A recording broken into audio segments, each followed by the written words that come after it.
Okay, the oil pan is on there.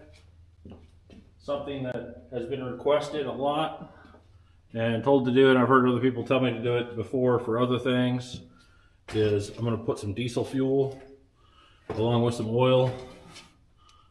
So right here is 1/4 of diesel.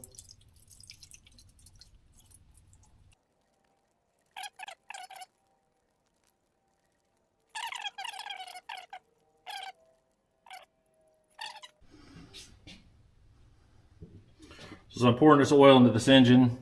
I'd like to acknowledge my subscribers. Thank you so much. I've got about 100 subscribers right now, and which is awesome. And if you like this video, go ahead and hit like and subscribe, and that'll help get my audience larger.